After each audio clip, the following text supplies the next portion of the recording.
Hello, I'm Four Corners of the Page. I'm really glad you're here. This is going to be my February wrap-up video, how the channel's been going, what I've been reading, if you can hear that, a few books that I've accumulated along the way, though I shouldn't have. And it's also going to be talking about March, what I'm planning to film in March and what I'm planning to read in March. Next month's March. The long story short is I've had a really good month. One of the main highlights of this month, of course, I've been making that content by myself. I've been reading a lot of really good stuff and a couple of things I'm not too happy with, but we'll get to that in a minute.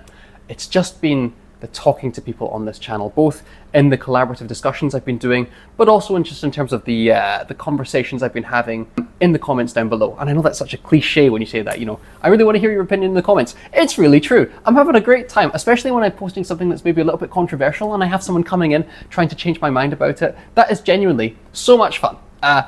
I think I've been starved for book conversations months previously leading up to this. As I said in my self-introduction video, I don't really have a lot of book club people physically in my life. So having that back and forth has just been so wonderful. And I'm deeply, deeply appreciative of all the new friends I'm making. And I would call them friends. Yeah, thank you. What have I been reading though? February. Well, I'm going to start with the one that I've been doing very, very slowly, but that I have been enjoying immensely, which is This Inevitable Ruin, which is Dungeon Crawler Carl Book 7. I don't think a single video has gone by on this channel where I haven't either mentioned Malazan or Dungeon Crawler Carl. And I choose to see that as a good thing, because they're both fantastic series, very different, but both fantastic in their own way. And This Inevitable Ruin, Book 7 of Dungeon Crawler Carl, is even better the second time, especially that first quarter, which is where I'm still in. Just this really lovely setup of character moments and getting reacquainted with old people and all that kind of stuff. It's just been wonderful. It's very funny. It does get fast, but the beginning is deliberately luxurious and languid as you're getting everything, all the context and paraphernalia set up. It's so good. Someone asked me in one of the comments in my previous video, when do I think that review is going to be out? Thank you for asking. The answer is probably going to be later in March, I think. I've been going through this very slowly, an hour a night. So it's doing the maths on that, it's probably not going to be for another few weeks yet, but you can be rest assured that it's going to be a very positive, glowing review. I've also been reading, on a less positive note, Fairy Tale by Stephen King. Now, the last time I spoke about Fairy Tale, I said that I was really enjoying it, and I was. The book is about 600 pages long. I'm now on page, I think, about 400, and I am beginning to struggle. Not beginning to struggle, I've been struggling with it for about a week and a half now. Everything that people have said about this book, unfortunately, I have found to be true. The first half is magnificent. Textbook, but not in a bad way, not cliche, but definitely textbook King, getting these characters set up and just enjoying those slow moments with them. But I feel like the main character has kind of dissipated as the story's going on. We're still seeing it from his perspective, but it's almost like he's just a vessel for us to see through. He's lost all that personality. The book changes so abruptly in the second half into a totally different kind of story. I kind of wonder if we could have not just had that first half. I will finish it. I'm not the kind of person who DNFs books if I can help it, but I'm struggling. I'm struggling to pick up the motivation to keep going. Maybe if I finish This Inevitable Ruin sooner than expected, I'll come back to Fairy Tale and finish that up by audiobook, use an Audible credit on it, because man, something has just really stopped me in my tracks with that novel, and it's a shame. You can't win them all, but I think in my ranking of Stephen King, I put it kind of in that top third. It's now going to definitely be in the bottom third. And that's how it is sometimes. But a book that I have really been enjoying, if I can get to it, I'm about 20 pages from the end of Blood Over Bright Haven. I'm not going to talk about this very much because I'm going to be doing a spoiler-heavy discussion on it with my friend Anna from Russia with Books. Again, I think I've mentioned her a couple of times. She's brilliant. Subscribe to her. And I'm just really happy to be talking about this book with her because I knew nothing about M.L. Wang apart from the fact she's written this and Sword of Kaigen, but I haven't read Sword of Kaigen.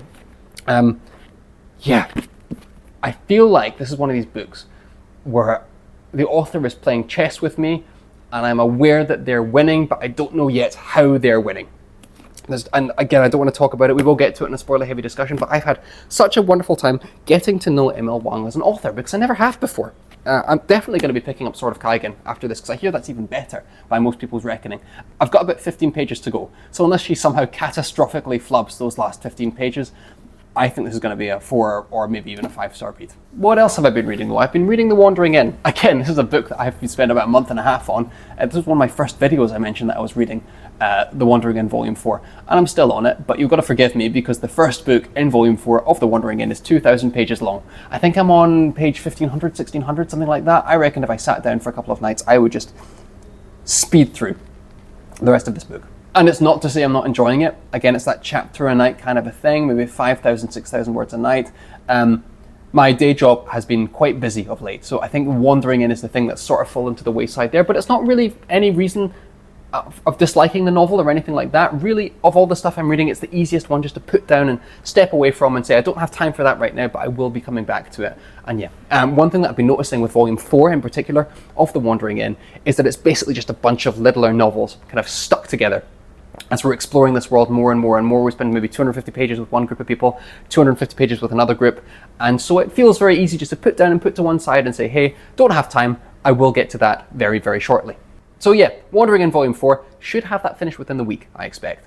But there's 2 more books I've been reading. I think that's what, 6 or 7 at the same time, which is a bit ridiculous. Sometimes it just kind of happens like that for various reasons. One of these I've finished, one of these I'm about 70% of the way through. The first one is The Way of Adan, by Philip Chase, who has written this really wonderful, dark yet classic, beautifully written, thematically rich novel in The Way of Adan. It's part of his trilogy that I now understand has that 4th book coming, While Darkness Gathers, which I think is going to be released in June, I believe. I'll double check that. Philip is a fantastic author, and I was so delighted, I'll get to this in a minute, to have him on my first episode of Self-Pub Convos. I do want to read The Prophet of Adan, and I don't think I'm going to be able to for a few more months, purely because I don't want to read the sequel on my phone like I read The Way of Adan. Often with Kindle, I'll be reading it on an iPhone doing this, and it's not the best reading experience. It's good when you're trying to put the kids to bed and you want to do something, but it's not that rich, satisfying experience that I want to have with this trilogy. So what I'll probably do is I'll wait till I'm back in Scotland in June, July time, and I'll get one of the paperbacks shipped to me. But the final book I've been reading this month is The Hidden Blade by Marie M. Mullaney. Now, I posted on Reddit about a month back saying I was going to start Self-Pub Combos. Would anyone be interested in coming on? Marie was the first person who got back to me. And so I've been reading The Hidden Blade, the first book in a larger trilogy by herself. And it's wonderful. I'm having such a good time with it. It's set in, and we'll get to this more in the video, but it's set in this one city called Somfo. The lead character is an assassin. He has been given a contract on the Baron of the city he's in, basically the leader of the city. And the whole novel is following him as he tries to pull the strings, get everything set together, so that he can take down this Baron. Of course, there's much more stuff going on beyond that, but that's kind of the crux of the plot of the novel. It's really good. She does not hold your hand, Mullaney. She allows you to pick up the world as she goes quite naturally. It's kind of like Stephen Erickson in that way. It also feels, in a really good way, quite streamlined. You do get a real powerful sense of this world, but at the same time, it's not stuffing and throwing information at you. It's quite terse, the novel. I think it's only about 330 pages long. 90,000 words is what she said to me. It's really good fun. Again, I don't want to be reading things on my phone when I can help it, but with this novel, I have just been doing this, just reading it. Wherever I can, whenever I get like a 15-minute break, I've just been picking it up and reading another 10, 15 pages, which I think is a really good signal that the book is doing its job. I'm certainly going to read books 2 and 3. Maybe I'll do the same thing though with Adan, where I'll try and get the paperback somehow sent to me. Because again, I want to do those books justice, and it's so easy to buy stuff on Kindle, but for me, it's not the best way to take in that information. So all in all, I think I've only read about 2 books this month, but in reality, there's been a few thousand pages behind the scenes that I think we'll get to next month. Now, what have I filmed on the channel? Now, I've already mentioned that my favorite things of this month has been these conversations that I've been having, and I had 3 on the channel. The first one was with Alex from Books with Banks. This was my first ever conversation on YouTube, and in fact, to show you that I didn't know what I was doing, the Zoom call timed out after 40 minutes. We had to kind of wrap that first video up quite quickly because I didn't know there was a time limit on Zoom. But what a wonderful conversation about Malazan and your hot takes. We took 5 or 10, because there was a second video on Alex's channel, and we talked about what people perceive controversial opinions to be about Malazan, if that makes sense. And we discussed them, whether we agreed or disagreed. But it was really good getting to know this guy, who I have watched for a couple of years, actually. He's a really good Malazan analyst, and also just a lovely person. So I really enjoyed making that video with him. I'll try and link that down below in the description. The second conversation I had was with my friend Anna from Russia with Books. Anna, I think I've said previously, was my first comment on my first YouTube video. Again, just a wonderful person. And we talked about our experiences with BookTube and beginning BookTube and some of the harder things that people don't really talk about. Because although I have been very positive, I was very positive at the start of this video, and I do stand by that, there are some elements that give you pause sometimes, talking about, do you want to make the videos that garner a large audience, or do you want to do the stuff that's really special to you? If a video doesn't get traction, that can feel kind of hurtful. I think Anna used the word hurtful. And having that second person to jump off with and talk about that and kind of give those ideas back and forth was really great. And it was really nice to see in the comments of that video other kind of baby small booktubers kind of joining in that discussion. So absolutely worth your time. I really enjoyed that. And the third conversation I had this month was with Philip Chase about The Way of a Dan, which I've already mentioned. I've already spoken about The Way of a Dan, but if you want to hear my conversation with him, this first episode of Self-Pub Combos, and I think episodes 2 and perhaps 3 are going to be out next month, please join that. If you haven't watched that video, what Self-Pub Combos is basically a means for me to read more self-published work, I'll be honest. I had this inclination months previously that self-published fantasy was somehow, and just fiction in general, was somehow worse or unworthy of your time. It's if you can't get published traditionally, then you have to go indie or self-pub, which is just not fair. And it's been a real wake-up call for me over the last year, identifying this wealth of literature that I kind of mentally just kind of eschewed and passed over, and to realize how much quality there is out there. So Philip Chase came on for that first conversation, talking about what it's like to be a self-pub author, talking about his book, and then the conversation spiraled into about 9 or 10 other things. But I think of everything on the channel, Self-Pub Combos is something I'm really looking forward to maintaining. But what else have I been doing on the channel? Well, I made a series of videos on Stephen King and talking about how much I love Stephen King as an author. So that first video I did was talking about some misconceptions about Stephen King, what he is to me, how I regard him. I really don't think he deserves the reputation for being this sort of, what's the word he uses, this Big Mac author who just kind of pumps out this stuff for people to enjoy and they get that quick feeling and they move on. I do think Stephen King has some truly impactful stories. That was kind of the purpose of the first video. Second video was a tier list ranking of all the Stephen King novels that I've read. I avoided the short stories for now. And it was really interesting looking back over those 50 or 60 books that I've read, which ones I really pick as the favourite. I really tried to have 5 absolute top best novels, but it could have easily become 8 or 9 or 10. I do think, again, the stuff that he does that's of quality is just supremely good, and there's very little that's outright bad. I'd only say 4 or 5 of his novels that I've read are outright bad. A lot of them are forgettable, but outright bad, not so much. The last Stephen King video I did was a bit more about where I think you should start. If you've never read any Stephen King, where should you go? Where are good places to kind of pick up that first novel?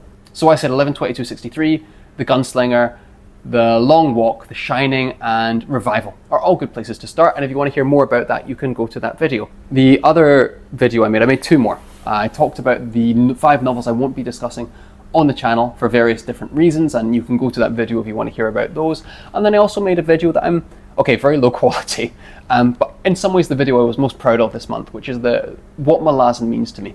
The Malazan Book of the Fallen, especially those core 10 books, but the surrounding novels also, are deeply impactful for me and have a deep resonance that is rooted into who I am as a person in the year 2025. I probably have other series that will come along and do that too, but if I had to think of one, it is that. And this video really was kind of from the heart. In some ways it was a bit self-indulgent because it was basically 14 minutes of me just talking about my life. But hey, isn't that what YouTube's for, to be honest? So what about for March? Well, I've got 4 novels written down here that if I can finish the books that I'm kind of floating in the 2/3, 3/4 mark through, I will then try and do these books. We will see how it goes. But the first book I really want to read is Fool's Fate by Robin Hobb. I've almost wrapped up the 20-man trilogy. I just have this final book to go, and I'm itching to get to it. Not only because Robin Hobb is just this amazing novelist who can really just get me utterly entranced with her characters and how miserable they are, but also because I think I need to wrap some of these trilogies up. I realised that I've got about 10 different series that I've got on the go right now. So it would be quite nice to finish up Tawny Man, then put Realm of the Elderlings aside just for a little bit, so I can maybe get to some other stuff. So the other one I want to read is Moving Pictures by Terry Pratchett. I've been reading the Discworld books on and off for about the last 2-3 years. I think I've got through 12 or 13 of them now. I have Moving Pictures on my shelf. It's quite a battered paperback, so I probably won't take it with me when I move. Now is my opportunity to get through it. Discworld is something I really do quietly enjoy, just on the side every now and again I'll pick one up. The Witches for me are my favourite. I think that's quite unusual. I know a lot of people seem to enjoy City Watch and Death, but for me The Witches, something about that trio, that I've read about 3 of them so far. I love those characters. So I think it's time to get back into Discworld. Moving Pictures, I believe, is an independent novel or kind of starts its own sub-series. So what a time to do that. I can read that one, maybe give it to a friend, and then continue with one of the other Discworld series that I've been popping in and out of. I have also quite a strong desire to read Perdido Street Station by China Miéville. I've had this book on my shelf, and it's about this thick. I don't think I will be taking it with me on the move, but I've heard that it's this entrancing, quite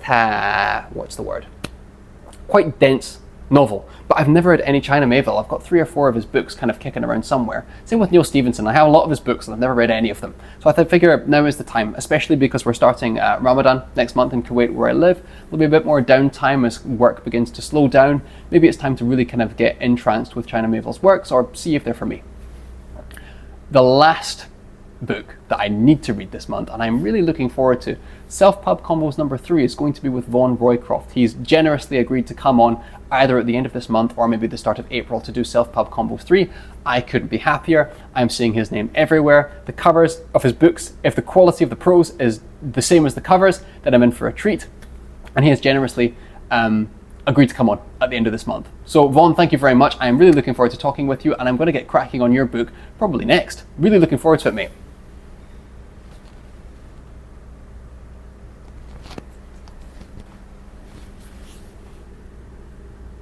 So what about March for the channel? Right, so I've mentioned a few conversations I'm going to be having. I'm going to be having Self-Pub Combos number 2 with Marie Mullaney.